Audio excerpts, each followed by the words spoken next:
বাংলাদেশ বিরোধী অপপ্রচারকারী ভারতীয় এবার ফেঁসে গেল যুক্তরাষ্ট্রে, বিতরণের তালিকায় 18,000 ভারতীয়। সিরিয়ায় থামছে না ইসরায়েলের বেপরোয়া হামলা, ক্ষমতাসীন বিদ্রোহীদের সাথে সম্পর্ক উন্নয়নের চেষ্টায় যুক্তরাষ্ট্র। কাতার থেকে ইরানের পরমাণু কেন্দ্রে হামলার সম্ভাব্য পরিকল্পনা ফাঁস, কাতারকে নিশ্চিহ্ন করার হুমকি তেহরানের। আসসালামু আলাইকুম, দেখছিলেন Bangla vision world news headline. বাংলাদেশে অনুপ্রবেশে ধোঁয়া তুলে আটক আর বিতরণের হুমকিতে নোংরা খেলায় নামা ভারত এবার জটিল এক বাস্তবতার মুখোমুখি। হোঁচট খেয়েছে যুক্তরাষ্ট্রের নবনির্বাচিত প্রেসিডেন্ট ডোনাল্ড ট্রাম্পের সাথে ভারতের প্রধানমন্ত্রী নরেন্দ্র মোদীর সুসম্পর্কের দাবিতে ফায়দা তোলার প্রচার। ভারতকে অসহযোগী দেশে তালিকাভুক্ত করেছে যুক্তরাষ্ট্রের অভিবাসন ও শুল্ক প্রয়োগ সংস্থা ICE। এতে যুক্তরাষ্ট্র থেকে বিতরণের হুমকিতে পড়েছেন ভারতের 18,000 অবৈধ অভিবাসী। বিস্তারিত মীর ফজলে রাব্বির ডেস্ক রিপোর্টে। যুক্তরাষ্ট্রের প্রেসিডেন্ট নির্বাচনের পর থেকেই ডোনাল্ড ট্রাম্পের মন রক্ষায় ব্যস্ত হয়ে ওঠে নরেন্দ্র মোদীর নেতৃত্বাধীন ভারতের কেন্দ্রীয় সরকার। সামাজিক মাধ্যমে ট্রাম্পকে শুভেচ্ছা জানানোর পাশাপাশি ট্রাম্পের কোম্পানিকেও ভারতে বড় বিনিয়োগের সুযোগ করে দেওয়া হয়। ফলে ভারতীয়দের আশা ছিল দ্বিতীয় মেয়াদে হয়তো নরেন্দ্র মোদীর সাথে বন্ধুত্বের সম্পর্ককে আরও দৃঢ় করবেন ট্রাম্প। কিন্তু সে আশায় গুড়ে বালি। ভারতকে অসহযোগী দেশগুলোর তালিকায় অন্তর্ভুক্ত করেছে যুক্তরাষ্ট্রের অভিবাসন ও শুল্ক প্রয়োগ সংস্থা ICE। তবে এই তালিকায় নেই বাংলাদেশের নাম। ভারত ছাড়াও Bhutan, Cuba, Iran, Pakistan, Russia এবং ভেনেজুয়েলাও এই তালিকায় রয়েছে। সংস্থাটি জানিয়েছে এই দেশগুলো সাক্ষাৎকার গ্রহণ, সময়মতো ভ্রমণ নথি ইস্যু করা এবং নির্ধারিত ফ্লাইটে তাদের নাগরিকদের ফেরত নিতে প্রয়োজনীয় সহযোগিতা প্রদান করতে ব্যর্থ হয়েছে। ICEর তালিকা অনুযায়ী যুক্তরাষ্ট্র থেকে 14,50,000 অবৈধ অভিবাসীকে বিতাড়িত করার পরিকল্পনা করা হয়েছে। এর মধ্যে 18,000ই ভারতীয়। গত 3 বছরে প্রায় 90,000 ভারতীয়কে যুক্তরাষ্ট্রে অবৈধভাবে প্রবেশের চেষ্টাকালে আটক করা হয়েছে। এদের অধিকাংশই পাঞ্জাব, গুজরাট এবং অন্ধ্রপ্রদেশের বাসিন্দা। বহু সংখ্যক ভারতীয় যুক্তরাষ্ট্রে তাদের অবস্থান বৈধ করার চেষ্টা করলেও এ প্রক্রিয়া বেশ সময় সাপেক্ষ। শুধু যুক্তরাষ্ট্র নয়, ভারতের সাথে সম্পর্কের টানাপোড়েন শুরু হয়েছে ইউরোপীয় ইউনিয়নভুক্ত দেশ সুইজারল্যান্ডের। ভারতকে দেওয়া সবচেয়ে সুবিধাপ্রাপ্ত দেশের মর্যাদা বাতিল করেছে সুইজারল্যান্ড। এর ফলে দুই দেশের বাণিজ্য ও অর্থনৈতিক সম্পর্ক নতুন করে চ্যালেঞ্জের মুখে পড়তে পারে বলে আশঙ্কা তৈরি হয়েছে।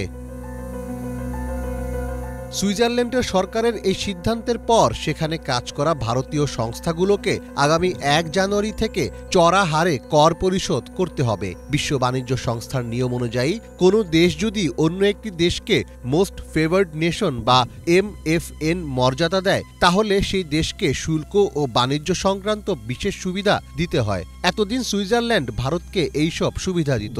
এখন MFN সুবিধাটি বাতিল করার ফলে ভারতের পণ্য রফতানি ও দ্বিপাক্ষিক বিনিয়োগ বাধাগ্রস্ত হতে পারে। সবকিছু ঠিকঠাক থাকলে আগামী বছরের 20 জানুয়ারি ক্ষমতায় বসতে যাচ্ছেন ট্রাম্প। তিনি যুক্তরাষ্ট্রের ইতিহাসে বৃহত্তম প্রত্যর্পণ প্রক্রিয়া পরিচালনার পরিকল্পনা করেছেন।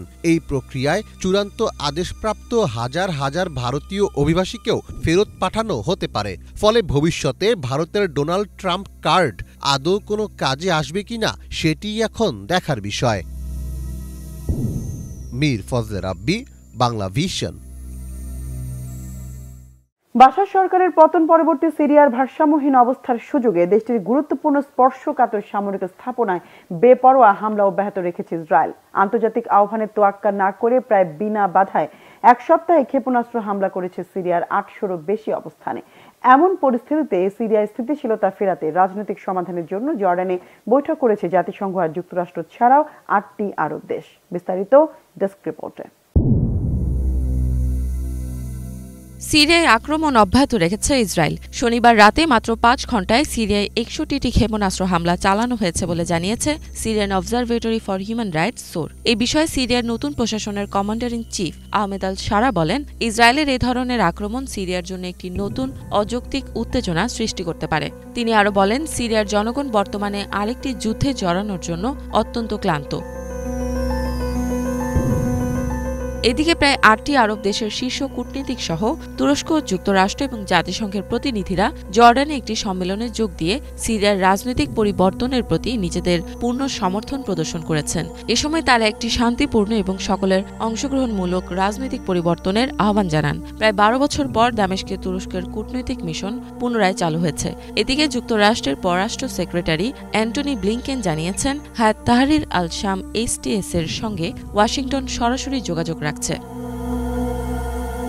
মার্কিন যুক্তরাষ্ট্রের সাবেক রাষ্ট্রদূত জেমস জেফরি তার এক মন্তব্যে বলেছেন, সিরিয়ায় যুক্তরাষ্ট্রের প্রধান উদ্দেশ্য হল ইনক্লুসিভ সরকার প্রতিষ্ঠা করা এবং সিরিয়া থেকে ইরানকে বের করা। তার মতে যুক্তরাষ্ট্র চায় যে আন্তর্জাতিক সম্প্রদায়, বিশেষত জাতিসংঘের নেতৃত্বে সিরিয়ায় একটি রাজনৈতিক প্রক্রিয়া শুরু হোক, যাতে পরবর্তীতে সিরিয়া একটি মুক্ত এবং ইনক্লুসিভ রাষ্ট্রে পরিণত হতে পারে।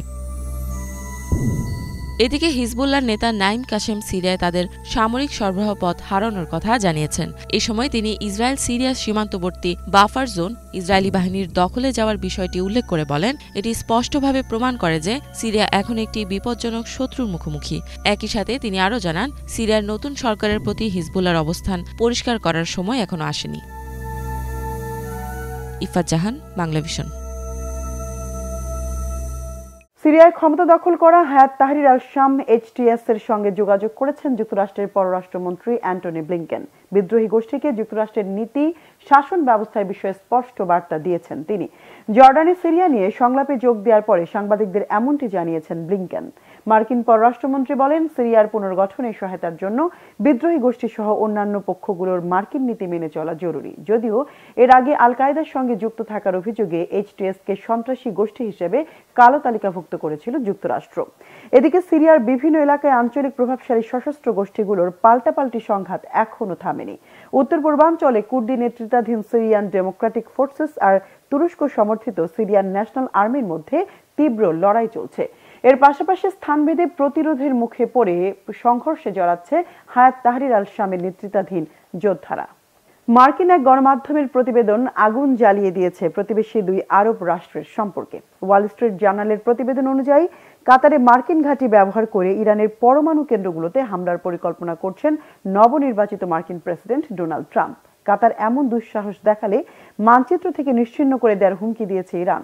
হিজল জোবায়েরের ডেস্ক রিপোর্টে বিস্তারিত।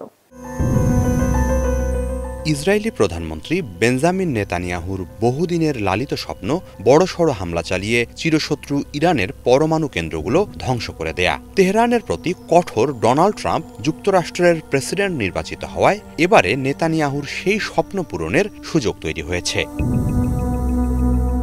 এখনও আনুষ্ঠানিকভাবে ক্ষমতা গ্রহণ না করলেও ট্রাম্প এরই মাঝে ইরানের পরমাণু স্থাপনাগুলোতে বড় আকারে হামলার বিষয়টি বিবেচনা করছেন বলে জানিয়েছে যুক্তরাষ্ট্রভিত্তিক গণমাধ্যম ওয়াল স্ট্রিট জার্নাল। শুধু তাই নয়, এমন হামলার প্রতিক্রিয়ায় ইরান পাল্টা হামলা চালালে তা কিভাবে মোকাবেলা করা হবে সেই ছকও কষা হচ্ছে। ওয়াল স্ট্রিট জার্নাল জানায়, এ বিষয়ে এরই মাঝে নেতানিয়াহুর সাথে ফোনে কথাও বলেছেন ট্রাম্প। তারা দুজনই চান ইরান যেন কখনোই পরমাণু অস্ত্রের অধিকারী না হতে পারে। এর মধ্য দিয়ে কূটনীতি ও নিষেধাজ্ঞার মাধ্যমে ইরানকে নিয়ন্ত্রণের দীর্ঘদিনের মার্কিন নীতিতে বড়সড় বদল আসতে পারে। বিশ্লেষকরা বলছেন, সম্প্রতি ইরান ইউরেনিয়াম পরিশোধনের মাত্রা বাড়ানোর ঘোষণা দেওয়ার কারণে উদ্বিগ্ন যুক্তরাষ্ট্রসহ পশ্চিমারা। এ যাত্রায় তেহরান পরমাণু অস্ত্র বানাতে পারে বলে গভীর উৎকণ্ঠা জানাচ্ছে তারা। যদিও ইরান পরমাণু অস্ত্র বানাবে না বলে দাবি করছে, তবে প্রশাসনের কারো কারো মতে ক্রমাগত আগ্রাসী হতে থাকা যুদ্ধবাজ ইসরায়েলকে ঠেকাতে ও ইরানিদের সুরক্ষা নিশ্চিতে পরমাণু অস্ত্র বানানো উচিত। অনেক বিশ্লেষক বলছেন, গাজা, লেবানন, সিরিয়া সহ বিভিন্ন ফ্রন্টে ইসরায়েলি সেনাদের সাম্প্রতিক সাফল্য এবং এসবের জেরে ইরান কিছুটা দুর্বল হয়ে পড়ায় দেশটির পরমাণু কেন্দ্রগুলোতে হামলার সুযোগ নিতে পারেন ট্রাম্প ও নেতানিয়াহু। সম্প্রতি টাইম ম্যাগাজিনকে দেয়া এক সাক্ষাৎকারে ইরানের সাথে যুদ্ধ বেঁধে যেতে পারে এমন হুঁশিয়ারিও দিয়েছেন ট্রাম্প। এদিকে যুক্তরাষ্ট্র ইরানে হামলা চালালে কাতারে গড়ে তোলা নিজেদের সামরিক ঘাঁটি আল উদেইদ ব্যবহার করবে বলে ধারণা করা হচ্ছে। তেহরান বরাবরই বলে আসছে, ইরানে হামলার জন্য মধ্যপ্রাচ্যের কোনো দেশ যুক্তরাষ্ট্রকে নিজেদের ভূখণ্ড ব্যবহার করতে দিলে সেই দেশের ওপর পাল্টা হামলা চালাবে তারা। কাতার যদি যুক্তরাষ্ট্রকে ইরানে হামলা চালানোর সুযোগ করে দেয় তবে কাতারকে নিশ্চিহ্ন করে দেওয়ার আভাস দিয়েছেন দেশটির পরমাণু প্রকল্পের সাবেক জ্যেষ্ঠ কর্মকর্তা মোহাম্মদ মারান্দি। এক টুইট বার্তায় মারান্দি বলেন, কাতার যুক্তরাষ্ট্রের দাবার ঘুঁটি হলে সেখানে ব্যাপক বোমা হামলা চালাবে ইরান। দেশটির প্রাকৃতিক গ্যাস ও অবকাঠামো গুঁড়িয়ে দেয়া হবে, পুরোপুরি ধ্বংস করে দেয়া হবে কাতারকে। কাতারের আল উদেইদ মার্কিন ঘাঁটিকে বরাবরই নিজেদের জন্য হুমকি বিবেচনা করে আসছে ইরান। কাতার দীর্ঘদিন ধরে পশ্চিমা দেশগুলো ও ইরানের মাঝে মধ্যস্থতাকারীর ভূমিকা পালন করে আসছে। তবে সেই ভূমিকার বাইরে গিয়ে নিজেদের ভূখণ্ড মার্কিনীদের ব্যবহার করে হামলা চালাতে দিলে সেটি রেড লাইন অতিক্রম করা হবে বলে হুঁশিয়ারি দিচ্ছে তেহরান। সেক্ষেত্রে এক মুহূর্তেই বন্ধু থেকে শত্রুতে পরিণত হবে তারা। হিজল জোবায়ের, বাংলা ভিশন। মানহানির মামলা মীমাংসার জন্য যুক্তরাষ্ট্রের নবনির্বাচিত প্রেসিডেন্ট ডোনাল্ড ট্রাম্পকে $1.60 দিতে রাজি হয়েছে মার্কিন গণমাধ্যম এবিসি নিউজ। অভিযোগ উঠেছে, এবিসি নিউজের তারকা উপস্থাপক জর্জ স্টাফেনোপেলোস এক অনুষ্ঠানে ট্রাম্পকে নিয়ে মিথ্যা বলেছেন। বারবার তিনি ট্রাম্পকে ধর্ষণের জন্য দায়ী বলে মন্তব্য করেন। যদিও গত বছর দেওয়ানি মামলায় জুরি বোর্ড বলেছিলেন ট্রাম্প ধর্ষণে দায়ী নন, তিনি যৌন নিপীড়নকারী। ওই ঘটনায় ট্রাম্প এবিসি নিউজের বিরুদ্ধে মানহানির মামলা করেন। মামলা নিষ্পত্তির জন্য শনিবার দুই পক্ষের সমঝোতা হয়। সমঝোতা অনুযায়ী এবিসি নিউজ একটি প্রেসিডেন্সিয়াল ফাউন্ডেশন আর মিউজিয়াম প্রতিষ্ঠার জন্য $1.50 লাখ দান করবে। এটি ট্রাম্পের পক্ষেই প্রতিষ্ঠা করা হবে। এছাড়া এবিসি নিউজ কর্তৃপক্ষ আরো $10 লাখ দেবে ট্রাম্পের আইনি খরচের জন্য। শর্ত অনুযায়ী আর্থিক দণ্ডের পাশাপাশি এবিসি নিউজকে বিবৃতি দিয়ে স্টাফেনোপেলোসের বক্তব্যের জন্য দুঃখ প্রকাশ করতে হবে। ভয়ঙ্কর এক মহাজাগতিক পরিবর্তনের তথ্য দিয়েছেন গবেষকরা। বলা হচ্ছে নিজ অক্ষ থেকে প্রায় 31.5 ইঞ্চি হেলে পড়েছে পৃথিবী, যা সরাসরি প্রভাব ফেলবে পৃথিবীর জীববৈচিত্র্য আর মানুষের প্রাত্যহিক জীবনে। পাল্টে যেতে পারে ঋতু বৈচিত্র্যের স্বাভাবিক নিয়ম, এমনকি ভূপৃষ্ঠে মানুষের টিকে থাকাও হুমকিতে পড়তে পারে। বলা হচ্ছে মানুষই এমন পরিবর্তনের জন্য দায়ী, কিন্তু কিভাবে? আরো জানাচ্ছেন ইমরান মাহমুদ। ধীরে ধীরে হেলে পড়ছে পৃথিবী, আর এতেই দুশ্চিন্তার ভাঁজ গবেষকদের কপালে। অনেকেই বলছেন ধেয়ে আসছে ধর্মগ্রন্থে বলা ডুমসডে বা কিয়ামত। সাম্প্রতিক সময়ে বেশ কিছু গবেষণা থেকে বিজ্ঞানীরা জানতে পেরেছেন পৃথিবী তার স্বাভাবিক অক্ষ থেকে প্রায় 31.5 ইঞ্চি হেলে গেছে। আর এর পেছনে কোনো প্রাকৃতিক কারণ নেই, রয়েছে মানবসৃষ্ট কারণ। কি সেই কারণ, আর কি হবে যদি পৃথিবী এভাবেই হেলে যেতে থাকে? পৃথিবীর অক্ষ হচ্ছে একটি কাল্পনিক রেখা যা উত্তর থেকে দক্ষিণ মেরুতে গেছে, আর এই অক্ষের উপর 23.4 ডিগ্রি কোণে পৃথিবী ঘুরছে। যদিও এই অক্ষের অবস্থান একেবারে নির্দিষ্ট না, পৃথিবীর ঘূর্ণায়ন সহ নানান কারণে এটি প্রায় অল্প বিস্তর পরিবর্তিত হয়। কিন্তু সাম্প্রতিক গবেষণা থেকে দেখা গেছে এবার অল্প বিস্তর না, বরং 31.5 ইঞ্চি হেলে পড়েছে পৃথিবী, আর এর পেছনে তাই হচ্ছে মানুষ। অক্ষ হেলে পড়ার পেছনে দুটি প্রধান কারণ দেখছেন গবেষকরা। মহাকাশ গবেষণা কেন্দ্র নাসার 2023 সালে প্রকাশিত একটি প্রতিবেদন মতে গ্লোবাল ওয়ার্মিং এর কারণে দুই মেরুর বরফ খুব দ্রুত গলে যাচ্ছে, যার ফলে পৃথিবীর ভর রিঅ্যারেঞ্জ বা পুনর্বন্টন হচ্ছে, আর এ কারণে কাত হয়ে গেছে পৃথিবী। এছাড়াও জার্নাল অফ জিওগ্রাফিক্যাল রিসার্চের মতে কৃষিকাজ ও নগরায়ন সহ নানান কাজে আমরা গভীর নলকূপের সাহায্যে যে ভূগর্ভস্থ পানি উঠাই, এর ফলেও ভরের পরিবর্তন আসছে, যার কারণে পৃথিবী হেলে পড়েছে। যদিও পৃথিবীর বিশালতার সামনে 31.5 ইঞ্চি কিছুই না, কিন্তু দীর্ঘ সময় এই পরিবর্তন বড় প্রভাব ফেলতে পারে। 2023 সালের আইপিসিসি রিপোর্ট অনুযায়ী পৃথিবীর এই হেলে পড়াটা ঋতু বৈচিত্র্যের উপর ব্যাপক প্রভাব ফেলবে।